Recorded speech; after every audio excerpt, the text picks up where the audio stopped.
पर बस कुछ हड्डियां ही निकली हैं।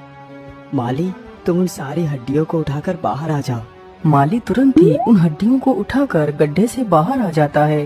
महाराज, आप इन हड्डियों को राजकुमारी के हाथों से स्पर्श कराकर इन हड्डियों को इस तालाब में विसर्जित कर दीजिए।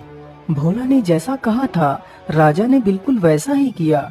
वह तुरंत ही सारी हड्डियों को राजकुमारी के हाथ से स्पर्श कराता है और उन्हें तालाब में विसर्जित कर देता है। हड्डियों के विसर्जित होते ही राजकुमारी को होश आ जाता है। वह उठ खड़ी होती है।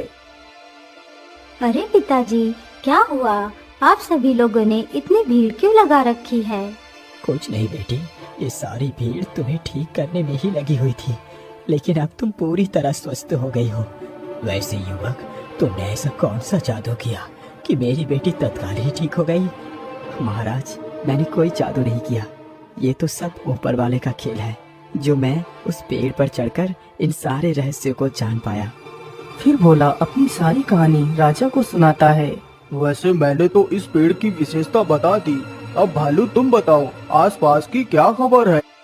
अरे महाराज, नील नदी के उस तरफ वाला जो गांव है, वहाँ के सारे लोग श्राप के कारण कुबड़े हो गए हैं और वहाँ पर जो भी बच्चा पैदा होता है वो तुरंत ही मर जाता है। लेकिन भालू, ये सब कुछ हुआ कैसे? महाराज, उस गांव में एक कुबड़ा व्यक्ति रहता था जो बहुत दयालु था। वो प्रत्येक दिन एक सर्प को दूध पिलाने के लिए नदी के किनारे पर जाया करता था।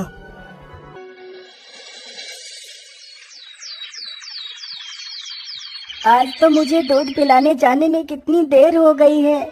बेचारे सर्प देवता भूख से झुलस रहे होंगे। वह कुबड़ा व्यक्ति इन सारी बातों को सोचते हुए चला आ रहा था।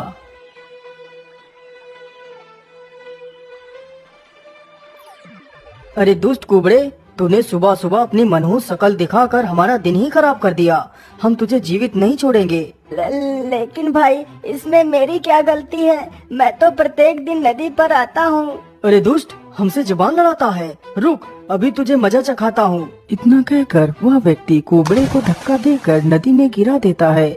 बेचारा कुबड़ा उसी नदी में डूबकर मर जाता है। तभी वहाँ पर वह सर्प भी आ जाता है। अरे दुष्टों, तुमने एक मासूम की निर्मम हत्या की है जिसमें इसका कोई दोष नहीं था।